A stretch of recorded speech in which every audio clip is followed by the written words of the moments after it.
ঠাকুর সাহেব, নীলাক্ষী ও এখানে কি করছে? নীলাক্ষী? ঠাকুর সাহেব, নিশ্চয়ই কোনো গড়বড় আছে। দাদা, দাদা, দাদা। বড় ঠাকুর,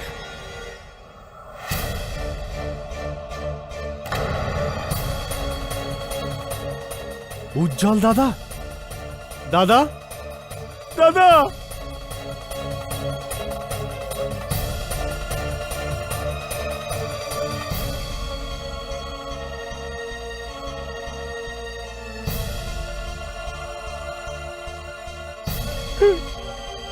দাদা তো মারা গেছেন।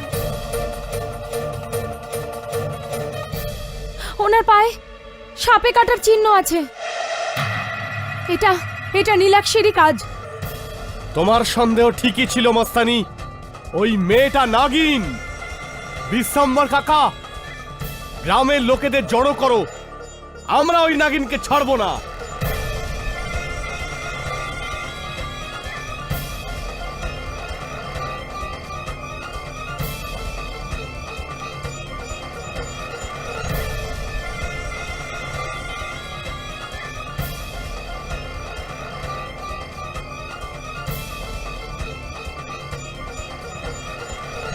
বিয়েটা কেমন লাগলো স্যার? আরে দারুণ ব্যাপার ভাই। আমি জানতাম না যে এখানে গ্রামে লোকজন আমার এবং আমার মোকদ্দমার সঙ্গে পরিচিত। আই ফিল ভেরি গুড ইয়ার।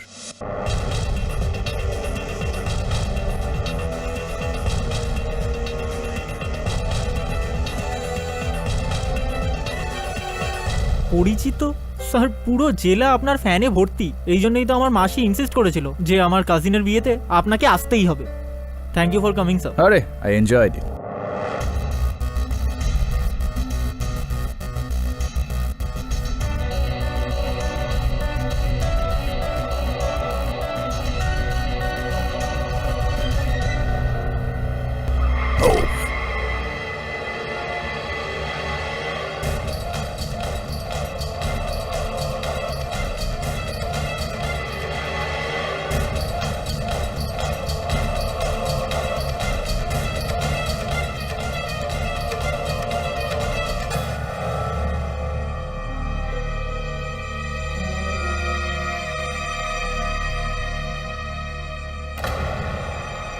সাহেব, ওই মেয়েটাকে আমাদের কাছে দিয়ে দিন।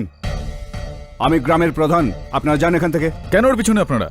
কি করেছে ও? খুনিও আমার দাদা ঠাকুর উজ্জ্বল সিংকে খুন করেছে ও। কিন্তু তার জন্য তো আইন রয়েছে। আপনারা আইন নিজেদের হাতে কেন নিচ্ছেন? আগে স্যার, এ কোনো সাধারণ আসামি নয় যে আইনের বিচার করবে।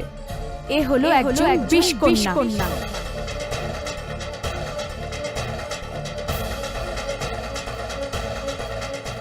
আর এর বিচার আইন নয়, আমরা করব।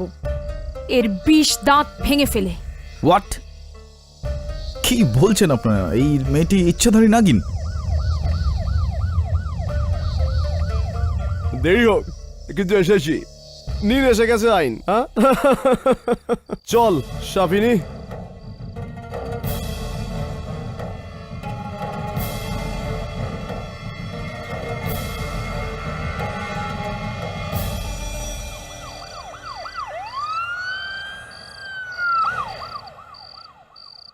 ছেড়ে দাও, ছেড়ে দাও, ছেড়ে দাও, ছেড়ে দাও, ছেড়ে দাও, আমাকে বাঁচাও, ছেড়ে দাও, ছেড়ে দাও, ছেড়ে দাও আমার মেয়েকে। আমার মেয়ে কোনো ভুল করেনি, কোনো ভুল করেনি সাহেব, কোনো ভুল করেনি। এই দারোগা, বাইরে বের করে কে। এর ব্যবস্থা তো আমরা করব। এ আমার দাদার প্রাণ নিয়েছে নাগিন।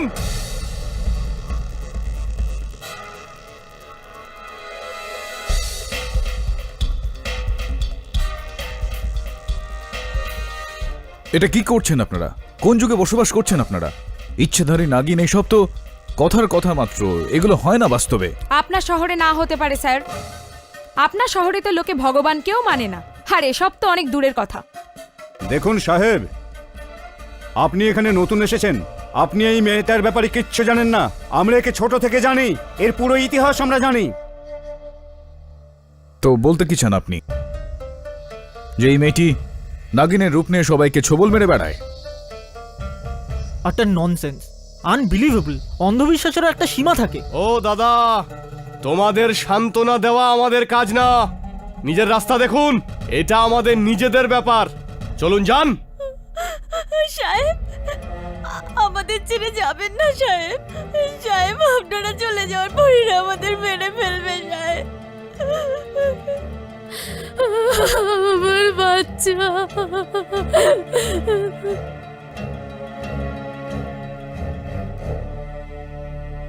একে গ্রেফতার করা হয়েছে, তো আইনি কার্যকলাপ তো হবেই। আপনাদের গ্রামে বিচারালয় আছে? কেন, এই মেয়েটার কেস লড়বেন আপনি? আপনি উকিল? Advocate K D pass.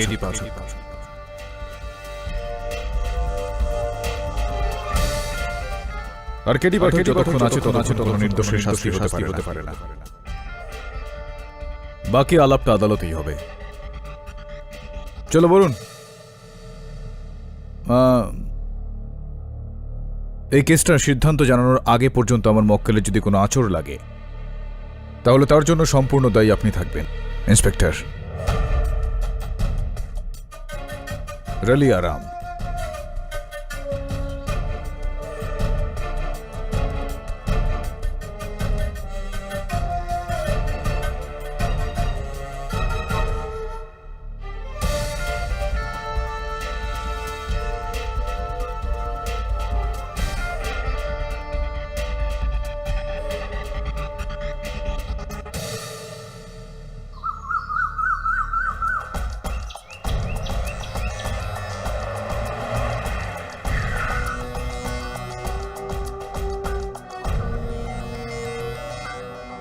কেডিসা, আর একবার ভেবে নিন। আমরা এই মেয়েটাকে খুব একটা ভালো করে চিনিও না। ও কি না, আমার মনে হয় ও নাগিন না হলেও খুনি হতে পারে। দেখ বরুণ, আমরা তো ওই মেয়েটির অপরাধ সম্বন্ধে জানি না, কিন্তু এই গ্রামবাসীরা বাস্তবের থেকে অনেকটাই দূরে। আর যতক্ষণ না এই দেশ থেকে অন্ধকারটা দূর করা যাবে, এই দেশ উন্নতি করতে পারবে না। আর এই অন্ধকার শুধুমাত্র জ্ঞানের সাহায্যে দূর করা যায়। এই সময় এটাই আমাদের কর্তব্য। গরেট, চল। আরে উকিল সাহেব, এসে গেলেন? হ্যাঁ, মনে তো এরকমটাই হচ্ছে। এসে গেছি না আমরা? আমি বিশ্বম্বর, এই প্রাসাদের পুরানো লোক। ওই রাতে উজাগর সিং এর বড় ভাই উজ্জ্বল সিং ছাড়া এখানে আর কেউ ছিল না। আসুন হুজুর।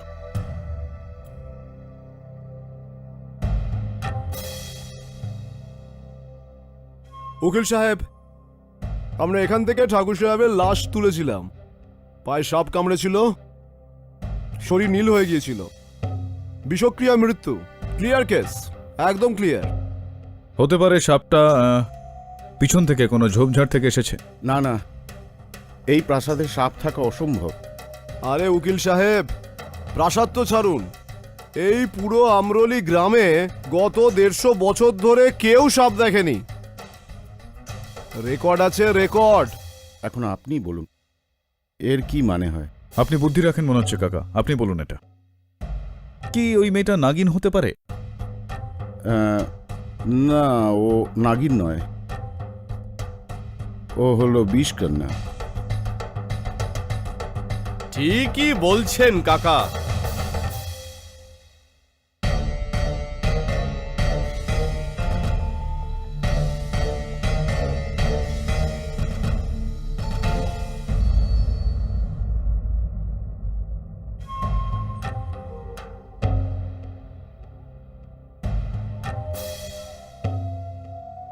এক গে হুজুর, এই যে মেয়েটা কাঠ গড়ার মাঝখানে দাঁড়ায় আছে না, অবজেকশন ইওর অনার।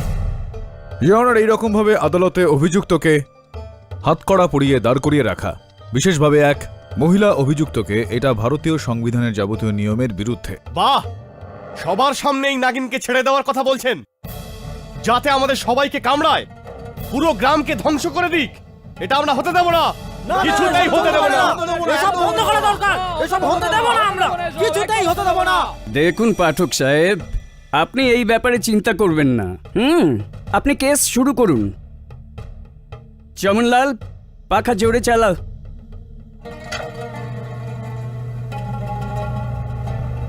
ক্ষমা চাইছি ইওর অনার, কিন্তু যতক্ষণ এই হাতকড়াটাকে এখান থেকে খোলা না হচ্ছে ততক্ষণ আমি আমার পক্ষে বলবো না।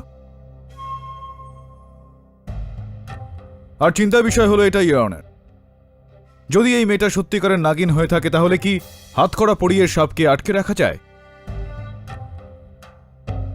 দয়া করে যদি রেলিয়ারাম,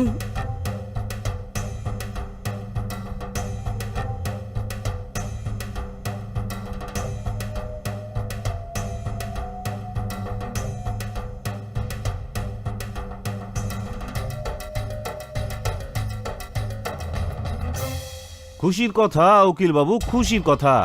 বড় শহরের বড় উকিল বাবু। যদি আপনি বলেন মুকদ্দমা শুরু করি। ধন্যবাদ হুজুর। আগস্ট মাসের 1 তারিখে ঠিক রাত 11টার সময় ঠাকুর উজ্জ্বল সিং এর হাবেলি থেকে বেবাক একটা মেয়ে পালিয়ে গেল। 3 জন মানুষ দেখছে, ঠাকুর উজাগার সিং দেখছে, আর তার বন্ধু মাস্তানিও দেখছে, আর হাবেলিতে যে দেখভাল করে সেই বিশম্বর চাচাও দেখছে।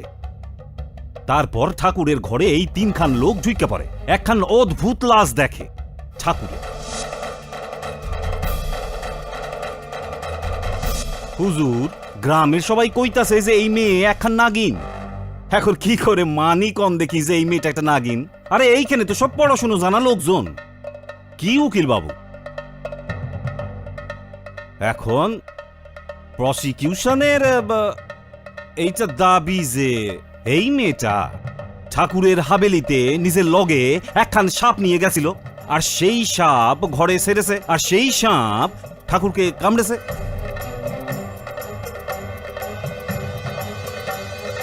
সোজা সাপটা মার্ডার। হুজুর, মার্ডার করার লাইগা কত লোক পিস্তল ব্যবহার করে, ছুরি ব্যবহার করে, তরোয়াল ব্যবহার করে, কিন্তু এই মেয়েটা সাপের ব্যবহার করেছে হুজুর।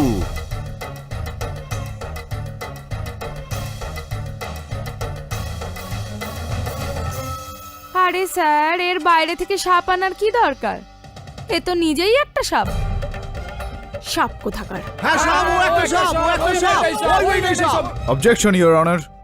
ইওর অনার, এইভাবে আদালতের কার্যক্রমের মাঝখানে এরকম ভাবে বাধা দিয়ে আদালতের কার্যক্রমটাকে আটকানো, সেটাকে ভঙ্গ করা, এটা অনুচিত ইওর অনার। মস্তানি দেবী, আপনি এখানে এসে আপনার কথা বলুন। এমনিতে তো গোটা আমরালি এই নীলাক্ষীর কাহিনীর ব্যাপারে পুরোটাই জান, কিন্তু এই নতুন উকিলের জন্য এই কাহিনী আমি নয় আবার শোনাচ্ছি। হয়েছিল কি 20 বছর আগে এই বিধবা দুলারি এই মেয়েটাকে ছত্তিশগড়ের জঙ্গলে পেয়েছিল, তাও আবার সাপের ডেরার পিছনে।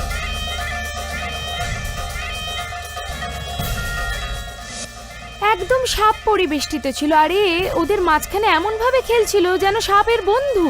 আর নিঃসন্তান হওয়ার দুঃখে দুলারি একে নিজের সঙ্গে আমরলি নিয়ে আসে, একে লালন পালন করে বড় করে একদম নিজের বাচ্চার মতো। কিন্তু এই নীল চোখওয়ালা নীলাক্ষী সাধারণ বাচ্চাদের মতো নয়। এ সবার থেকে আলাদা আলাদা থাকতো, কারোর সঙ্গে কথা বলতো না, এমনকি কোনো দেবদেবতার মন্দিরে পর্যন্ত যেত না। যখনই কোনো জন্তু এর সামনে এসে পড়ে তখনই ভয় পেয়ে যায়। ঘোড়া এর সামনে এলে ছটফট করে ওঠে, কুকুর সামনে এলে ডাকতে শুরু করে, যেন ওরা ওর ভেতরের সাপটাকে চিনতে পারে। তার উপর ওর নাগমণির মতো নীল চোখ। আমার তো প্রথম থেকেই সন্দেহ ছিল। শুনে নিয়েছি আপনার কথা মস্তানি দেবী। ঘোড়ার ছটফটানি, কুকুরের ডাকা, আর ইনার নীল চোখ হওয়া, তো এই সমস্ত বিষয়ের কারণেই আপনারা সিদ্ধান্ত নিয়ে নিলেন যে নীলাক্ষী হলো নাগিন। এ হলো নাগিন আর আমি একে রূপ বদল করতে দেখেছি। হতে পারে না, ওই নিশ্চয়ই নাগিন হবে, ওই মেয়েটাই নাগিন। কি ভয়ানক ব্যাপার স্যাপার, যায় ও নাকি নাগিন। কি বাবা, এ তো ভয়ানক অর্ডার ব্যাপার। অর্ডার। আচ্ছা, তো আপনার যদি আপত্তি না থাকে তাহলে কিছু প্রশ্ন করব। ধন্যবাদ। তো আপনি বলছিলেন যে কিছু আপনি ওই রূপ বদলাতে দেখেছেন। আগে হ্যাঁ, আমি একদিন প্রাসাদ থেকে ফিরছিলাম, তখন আমি দুলারির বাড়ির পাশে দেখি একটা সাপ ঘুরঘুর করছে। আমি তো প্রথমে ভয় পেয়ে যাই। আরে ভাই, এতদিন পর্যন্ত যখন আমরলিতে একটাও সাপ দেখা যায়নি, তখন এই সাপ এলো কোথা থেকে? কিন্তু তারপর কোনো রকমে আমি সাহস করে ওই সাপটার পিছু নিই। তারপর আমি দেখি যে ওই সাপটা একটা গাছের একটা দিক দিয়ে ঢুকলো, আর তার কিছুক্ষণ পরেই গাছটার অন্য দিক থেকে এই নীলাক্ষী বেরিয়ে এলো। ওই সাপ, তাই না? হ্যাঁ হ্যাঁ ঠিকই বলছে, ওই মেয়েটাই সাপ। মেয়েটাই নাগিন তো হচ্ছে, তাই মনে হচ্ছে তাই। হ্যাঁ, পুরো সাপের মতো নয়। বাবা, ভাবা যায় ওই সাপ, ওই সাপ, ওই সাপ। তাই আমার বিশ্বাস হলো যে এই নীলাক্ষীই নাগিন, অন্য কেউ নয়। তো ওই গাছ যেটার পেছনে আপনি ওই সাপটাকে যেতে দেখেছিলেন সেটা, আর নীলাক্ষীকে সেখান থেকে বেরিয়ে আসতে দেখেছিলেন, ওই গাছটার চওড়া কতটা ছিল? এই কতটা হবে, 4 ফুটের কাছাকাছি। 4 ফিটের কাছাকাছি। আর এখন দেখুন, নীলাক্ষী সব মিলিয়ে চওড়া হয়তো 2 ফিটের থেকে কমই হবে।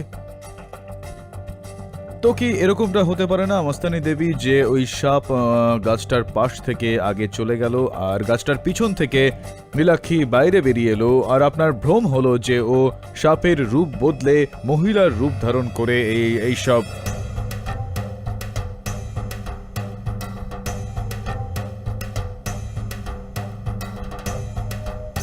আগে না, যখন এত বছর ধরে আমরলিতে কোনো সাপ দেখাই যায়নি, তখন ওই সাপটা এলো কোথা থেকে? আর একা আমিই নয় যে এই নীলাক্ষীর সত্যিটার ব্যাপারে জানি। আর আপনি চান তো আমাদের মন্দিরের পণ্ডিত পুরোহিত মশাইকেই জিজ্ঞাসা করুন। জজ সাহেব, আপনি যদি অনুমতি দেন তো পুরোহিতকে ডাকি। জয় মা দুর্গা, জয় মা দুর্গা, জয় মা দুর্গা। জয় মা দুর্গা।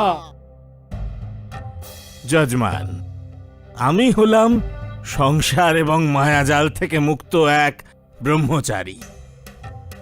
আমি কি করে জানব এই কন্যা নাগিনী নাকি কোনো এক আপদ? কিন্তু আমি এটা অবশ্যই জানি যে এই কন্যা নাগ দেবতার পুজো করে। আমি কতবার একে নাগ দেবতার মূর্তির সামনে প্রণাম করতে দেখেছি।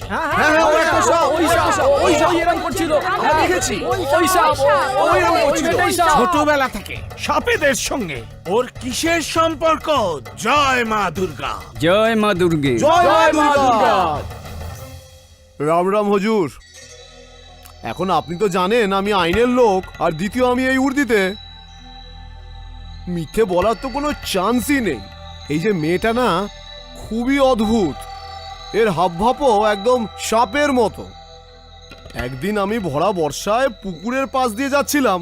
এখন আপনাকে কি বলবো হুজুর, আমি দেখলাম যে পুকুরের পাড়ে বসে ব্যাঙকে ধরে খাচ্ছিল। ও ব্যাঙ খায়? হ্যাঁ, ও ব্যাঙ খায়। এখানে ও নিশ্চয়ই সাপ। ব্যাঙ খায় তো সাপ খায়। ব্যাঙ খায়। Order order. এখন আপনি বলুন, ব্যাঙ তো সাপের খাবার, মানুষের তো নয় না? যেরকম জায়গা সেরকম মানুষ, সেরকম তাদের খাবার দাবার। চীনে তো খুব বিশেষ খাবার হিসেবে মানা হয় ব্যাঙকে। আরে ওখানে হয়তো খায় উকিল সাহেব, কিন্তু আমি বলছি যেভাবে বড় ঠাকুরের মৃত্যু হয়েছে না, আর এই মেয়েটার অদ্ভুত ব্যবহার, আমার তো পুরো ডাউট হুজুর এই মেয়েটার ওপর, শুধু এই মেয়েটার ওপর সাহেব। আগে হুজুর, এর লক্ষণ নাগিনের মতো না হলেও অবশ্যই বিষকন্যার মতো। একবার স্কুলে হুজুর একে বিছে কামড়ে দিয়েছিল। আমার তো মনে হয়েছিল এর সব শেষ, কিন্তু কিছুক্ষণের মধ্যেই এ ঠিক হয়ে গেছিল। আমি তখনই বুঝতে পেরেছিলাম যে এর উপর বিষের কোনো প্রভাব পড়ে না। এর শিরায় শিরায় রক্তের সাথে সাথে বিষও বইছে। এ একটা বিষকন্যা, বিষকন্যা হুজুর, বিষকন্যা।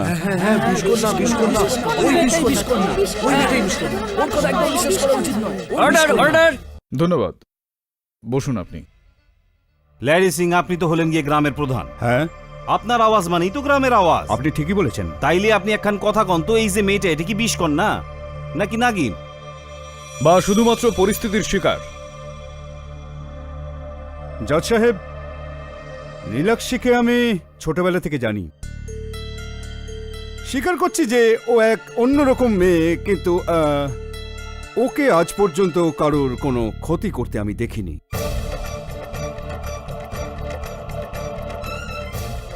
আমি এটা মনে করি না যে ও কোনো বিষকন্যা বা সাপ। ঠাকুরের পায়ে সাপে কাটার চিহ্ন ছিল। আরে ভাই, আমি এসব জানি না। নীলাক্ষী, ওই রাতে তুমি ওই ঘরের মধ্যে ছিলে। আদালতকে এটা বলো যে কি পরিস্থিতির মধ্যে দিয়ে তুমি হাভেলিতে পৌঁছেছিলে।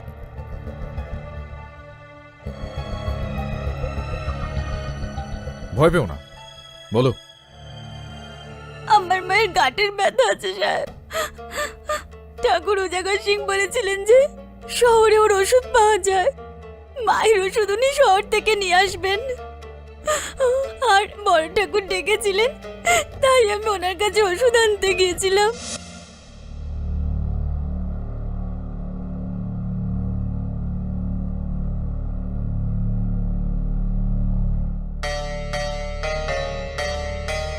বড় ঠাকুর,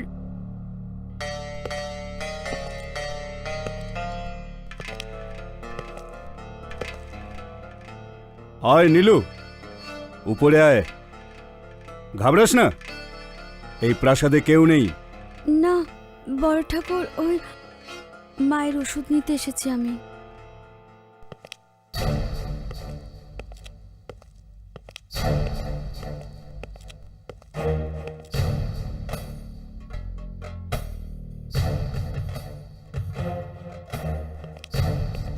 এই নে তোর মায়ের গাঁটের ব্যথার ওষুধ।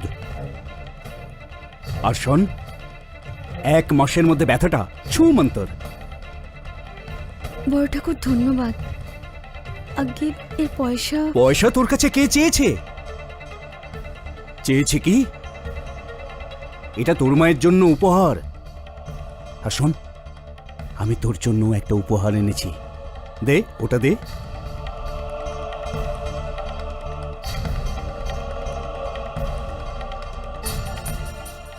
এই দেখ, দারুণ না?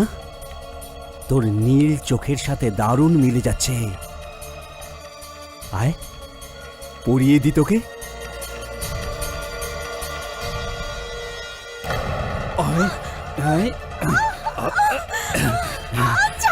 আরো চেঁচা, কেউ নেই এই প্রাসাদে। চেঁচা, চেঁচা।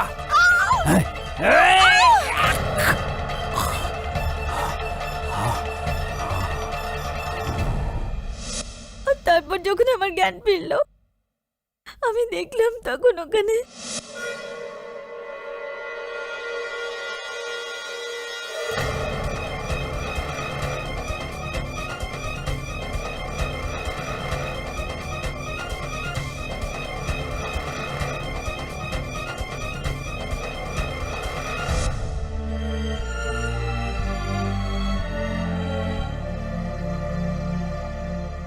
জজ সাহেব, যদি এটা এই শহর হতো তো নীলাক্ষীর ওপর করা যাবতীয় জবরদস্তির প্রমাণ ফরেনসিক্স থেকে আমরা খুব সহজেই পেতে পারতাম। কিন্তু এখানে এই সব কিছুর জন্য যা সময় লাগে সেটা আমাদের কাছে এই মুহূর্তে নেই। এই কারণে কিছু ছবি দেখাতে চাইবো আমি। এখানে স্পষ্ট করে দেখা যাচ্ছে, ইয়োর অনার, ঠাকুর উজ্জ্বল সিংয়ের শরীরে ইনার নখের দাগ রয়েছে, উনার হাতের ওপর ইনার আঁচড়ের দাগ রয়েছে, আর ইনার গালের ওপর ওই লাল দাগটা ঠাকুর উজ্জ্বল সিংয়ের থাপ্পড় মারার কারণে হয়েছে। এর থেকে পুরোপুরি এটা পরিষ্কার, ইয়োর অনার, যে নীলাক্ষীর বক্তব্যটা সত্যি। ও শিকারী নয়, বরং ও নিজেই শিকার হয়েছে। কি বলছে সব বিশ্বাসই হচ্ছে না এটাই সব অর্ডার অর্ডার। বাবা বাবা বাবা উকিল বাবু, বাঁচার জন্য এই কামড়, মানে হামলার জন্য তো হইতে পারে।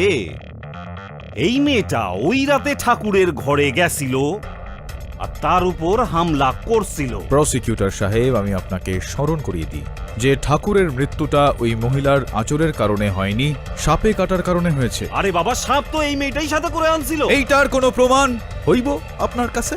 হইব হইব, আরে অনেকক্ষণ ধইরাই তো আমি এইটারই অপেক্ষা করতেছিলাম। হ্যাঁ, একখান কথা কইব। আচ্ছা বলুন।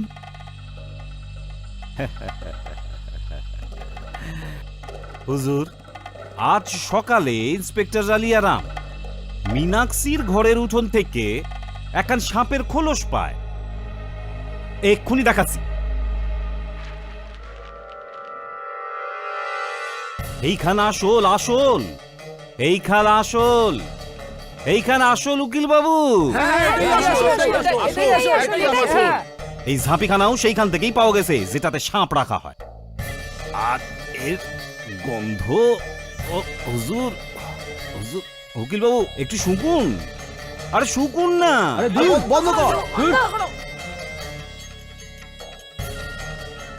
হুজুর, এই কথা তো প্রমাণ হয়েই গেছে যে আমরলি গ্রামে এখন সাপ আছে। এই মেয়েটা নাগিন কিনা এই কথাটা আমি ঠিকঠাক কইতে পারুম না, কিন্তু এই মেয়েটার সাথে সাপের যে একটা সম্পর্ক আছে এইটা পাক্কা।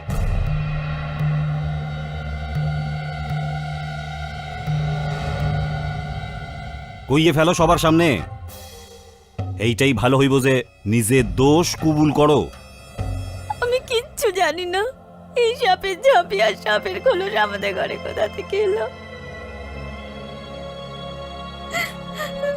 মা, মা আমাকে বাঁচাও, আমাকে কেউ ফাঁসাচ্ছে মা। সে কে হতে পারে ইওর অনার? সেটার অনুমান রয়েছে আমার কাছে এবং আমি সেই কারণে ঠাকুর উজাগর সিংকে কাঠগড়ায় ডাকার অনুমতি চাইছি। একে তো এই মেয়েটা আমার দেবতা সমান দাদার প্রাণ নিয়েছে, তারপর আবার তার চরিত্রে কাদা ছিটাচ্ছে। তোকে তো আমি আজকেই রাতে প্রাসাদে তুলে নিয়ে যাব, তারপর যা অবস্থা করব তোর তুই দেখে নিবি। ঠাকুর উজাগর সিং, আপনি এই মাত্র এই ভরা আদালতে এই মেয়েটিকে অপহরণ করার একটা হুমকি দিয়েছেন। আইপিসি ধারা 506 অনুযায়ী ক্রিমিনাল ইন্টিমিডেশন অর্থাৎ অপরাধীকে ভয় দেখানো, আর আইপিসি ধারা 367 অপহরণের কারণে আপনার 2 বছরের জেল হতে পারে। রাইট জজ সাহেব? এই উকিল, এসব কি আর কি? 2 বছরের জন্য জেল খাটাটা কোনো মুখের কথা নয় ঠাকুর সাহেব। আমার 5 গুনতে গুনতে আপনার এই বক্তব্য আপনি ফিরিয়ে নিন, নয়তো 1। আচ্ছা আচ্ছা 2। আমি আমার কথা ফিরিয়ে নিচ্ছি, আমি আমার কথা ফিরিয়ে নিচ্ছি। ভেরি গুড, মানে খুব ভালো। এবার এটা বলুন ঠাকুর সাহেব, দুলারি দেবীর জন্য ওষুধ আপনি এনেছিলেন না? আগে হ্যাঁ, ইন্দোর থেকে। তো এই ওষুধ যেটা আপনি এনেছিলেন, এই বাক্সটা নিয়ে এসেছিলেন, বড় বাক্সটায়? আগে হ্যাঁ, এই বাক্সতেই। এত বড় বাক্সটায় এত ছোট একটা শিশি কেন? কি এই বড় বাক্সটায় অন্য কোনো জিনিস ছিল কি এই ওষুধের শিশি ছাড়া? আপনার কি মনে হচ্ছে আমি এতে সাপ এনেছি? হ্যাঁ, এটাই মনে হচ্ছে আমার। এই উকিল, মাথা ঠিক করে দেব। আবার ওই ভর্তি আদালতে হুমকি দিচ্ছেন? আমি বলতে চাইছি যে উকিল সাহেব, আমি আমার দাদাকে কেন মারবো? সঠিক প্রশ্ন, আর এর উত্তরটাও আমি দেব। আগে আপনি এটা বলুন যে আপনি ইন্দোর কেন গিয়েছিলেন? আমি আর দাদা মিলে ইন্দোরের বাইরে 100 একর জমি কিনেছিলাম। ওটা রেজিস্ট্রির জন্যই ওখানে গিয়েছিলাম, উকিলের সাথে দেখা করতে। আর শুনেছি যে ফেরার সময় আপনি একটা ছোট জায়গায় দাঁড়িয়েছিলেন, সাপুড়েদের বস্তিতে। এটা কি ঠিক? আরে এটা কি বলছেন? আপনাকে কে বলল? আপনারই গাড়ি চালক বলেছে। ওর এই বক্তব্য যে বিল্লোড়া নামে কোনো সাপুড়েদের বস্তিতে আপনি নেমেছিলেন। কেন গিয়েছিলেন আপনি ওখানে? ভ্রমণ করতে, সাইট সিন, পর্যটন, নাকি কোনো বিশেষ কারণ ছিল আপনার ওখানে যাওয়ার?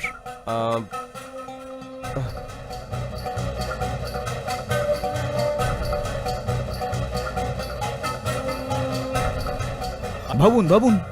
হ্যাঁ, ওষুধ নিতে। ওষুধ নিতে? কি ওষুধ? আরে ওই গাঁটের ব্যথার ওষুধ, যেটা দুলারি আনতে বলেছিল। ওখানে একটা বুড়ো সাপুড়ে থাকে, যে জঙ্গলি শিকড় বাকড় দিয়ে ওষুধপত্র বানায়। ওই ওষুধই আনতে গিয়েছিল। ওষুধ নিতে গিয়েছিলেন আপনি উজাগর বাবু, নাকি ওখানে দুলারি দেবীর জন্য ওষুধ নিতে যাননি? আপনি নিজের ওষুধ ওখান থেকে নিতে গিয়েছেন। আপনি ওই সাপ যেটা আপনার দাদাকে ছোবল মারে আর উনি মারা যান।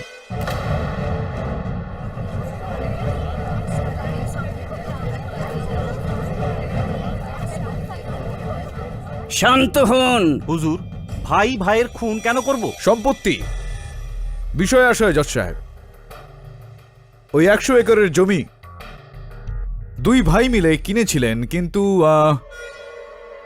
রেজিস্ট্রেশন শুধুমাত্র আপনার নামে করা হয়েছিল উজাগর সিং বাবু।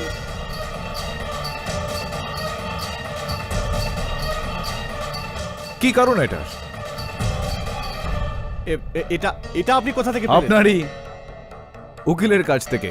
চলুন চলুন চলুন, এবার আমার প্রশ্নের উত্তরটা দিয়ে দিন যে কেন যখন আপনারা দুই ভাই মিলে ওই 100 একর জমি কিনেছিলেন আর তা শুধুমাত্র আপনার নামে রেজিস্টার করেছেন, কোথাও এরকমটা নয় তো যে আপনার বিশ্বাস ছিল যে আপনার দাদা ওই জমি দেখা পর্যন্ত বেঁচে থাকবেন না? দেখুন উকিল সাহেব, এটা আমাদের ভাইদের ব্যক্তিগত ব্যাপার। এটার সঙ্গে এই খুনের কোনো সম্পর্ক নেই। সম্পর্কটা তো তখনই বোঝা যাইব যখন এই উকিল বাবু এটা প্রমাণ করবেন যে উজাগার সিংই এই অবান্তর সাপটাকে ঠাকুরের ঘরে ছাড়ছিল। কি উকিল বাবু, প্রমাণ আছে? দুর্ভাগ্যবশত এই মুহূর্তে তো নয়, কিন্তু যদি কিন্তু কেন আনবো, এই সব কিছু প্রমাণ না আনা অব্দি যত্ন করে রাখবেন উকিল বাবু, কারণ ওই সাপ উজাগার সিং এর কাছে না, এই মেয়েটার কাছে পাওয়া গেছিল উকিল বাবু। জজ সাহেব, আমি এই বিষয়টা স্পষ্ট করার জন্য নীলাক্ষীর মা দুলারি দেবীকে এখানে ডাকতে চাই। দুলারি দেবী, এখন আপনার মেয়ের বিরুদ্ধে যে দোষারোপ এই আদালতে আনা হচ্ছে সেইটা শুনে আপনার মনে ঠিক কি হতে পারে সেটা আমি খুব ভালোভাবে বুঝতে পারি। এই ভিত্তিহীন দোষারোপের উত্তরে আপনি কি বলতে চাইবেন আদালতে?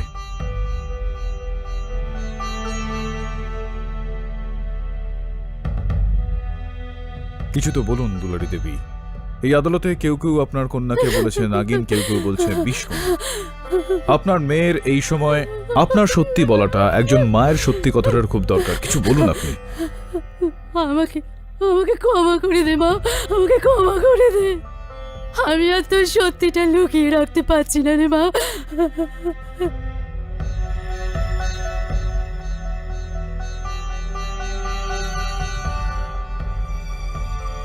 জজ সাহেব, জজ সাহেব, আমার মেয়ে, আমার মেয়ে, আমার মেয়ে এক বিষকন্যা।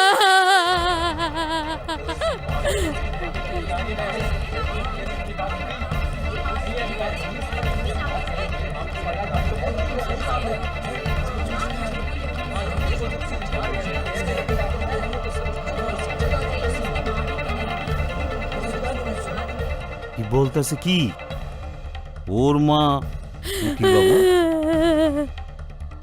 যখন ওকে পেয়েছি প্রত্যেক নাগ পঞ্চমীর দিন ও রূপ পাল্টে সাপ হয়ে যায়।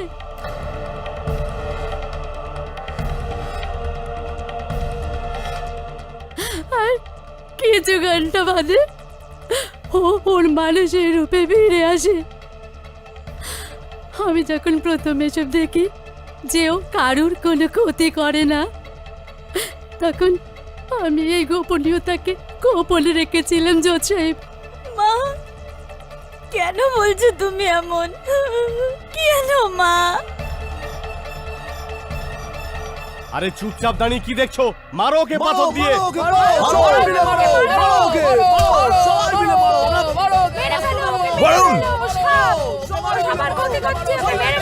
এটা কি করছেন আপনারা?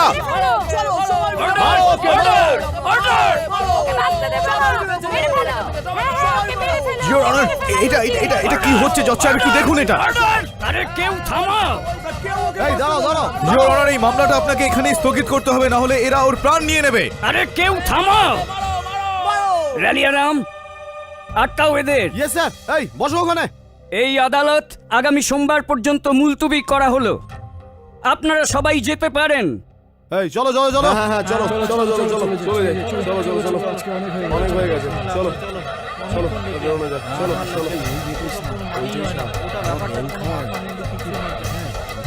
চলো চলো দেখলেন তো সাপের লেজে পাড়া দিলে কি হয়। স্যার কে বলবে যে আমরা 21 শতকে রয়েছি? এরা তো পিছিয়ে থাকা লোকেদের থেকেও বেশি পিছিয়ে আছে। নাগ নাগিনীর গল্প স্যার, আমার তো এমনিতেই ফিল্মি কাহিনী পছন্দ হয় না, আর এরা এটাকে বাস্তব বানিয়ে বেঁচে আছে। Sir sir this is the limit sir. Varun, sir আমার তো মনে হয় এই গ্রামবাসীরা পাগল হয়ে গেছে। বরুণ, কাম ডাউন। বাতাবরণটাকে বোঝ। সত্যি কথা বলছে ওরা। এই গ্রামটা পিছিয়ে পড়া, তাই সেখানকার মানুষজন পিছিয়ে পড়া কথাবার্তা বল। চমকে দেওয়া কথাটা তো হলো দুলারি দেবী নিজের কন্যার ওপর এই দোষারোপটা লাগানো। স্যার ফাঁসাচ্ছে নিশ্চয়ই এদের সবার সঙ্গে মিলে। ওর সৎ মা তো। না বরুণ, দুলারি দেবীর দুই চোখে আমি নীলাক্ষীর জন্য যে ভালোবাসাটা দেখেছি তা যে কোনো মায়ের থেকে অনেকটাই বেশি। এটা তো একেবারেই স্পষ্ট যে উনি কারোর চাপে পড়ে মিথ্যা কথাটা বলছেন। প্রশ্নটা হলো যে কার চাপে পড়ে?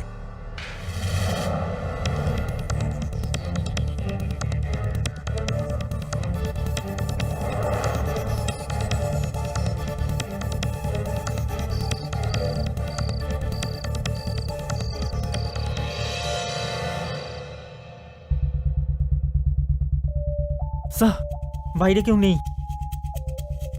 এখনো সময় আছে। এই গ্রাম ছেড়ে তোমার নিজের শহরে তুমি চলে যাও, না হলে এই নাগ পঞ্চমীর দিন ওই নাগিন তার পাপের প্রায়শ্চিত্তটা তোমাকেই হয়তো করতে হবে। খোঁজ না এটা কার লেখা। হ্যাঁ স্যার, কিন্তু নাগপঞ্চমী তো আজকে। আর দুলারি বলেছিল যে নাগপঞ্চমীতে নীলাক্ষী নাগিনের রূপ ধারণ করে।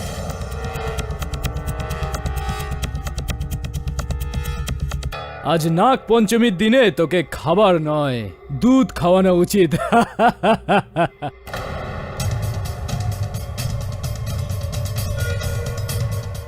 সাহেব, সাহেব পালিয়েছে, সাপ পালিয়েছে। রালিয়া সাহেব, সাপ পালিয়েছে। আগে সাহেব,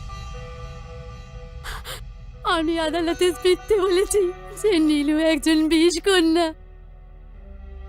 এটা তো সত্যি যে নীলুকে আমি সাপের ডেরা থেকে পেয়েছি, কিন্তু সাহেব ও অন্য মেয়েদের মতো একজন সাধারণ মেয়ে। ও একেবারে নির্দোষ সাহেব। ও খুব নিরীহ, ও খুব সরল সাহেব। মিথ্যে কেন বললেন আপনি? উনি আমায় ভয় দেখিয়েছিলেন। উনি আমায় ভয় দেখিয়েছিলেন যে আমার মেয়েকে যদি সাপ বলে স্বীকার না করি তবে ওকে জেলেই জীবন্ত পড়িয়ে মারবে সাহেব। কে হুমকি দিয়েছিল আপনাকে? আমি আমি আমি আমি বলতে পারবো না, আমি বলতে পারবো না। যদি যদি ওরা জেনে যায় তো ওরা আমার মেয়েকে না। আপনি আপনি আমার কথা শুনুন। দেখুন, আমি থাকতে নীলাক্ষীর কিচ্ছু হবে না, চিন্তা করবেন না আপনি। বলুন আমাকে, কে হুমকি দিয়েছিল আপনাকে?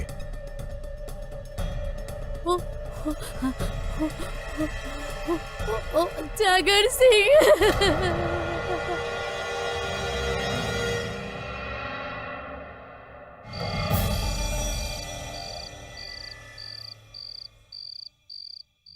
আসুন।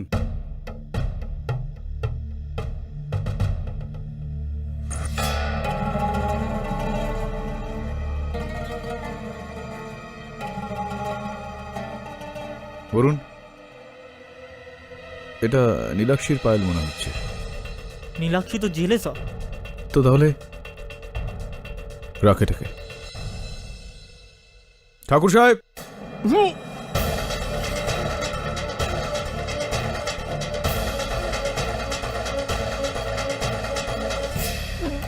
ঠাকুর সাহেব, ঠাকুর সাহেব, ঠাকুর সাহেব।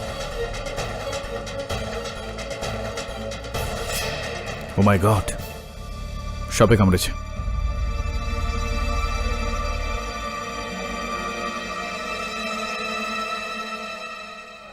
স্যার সাপ।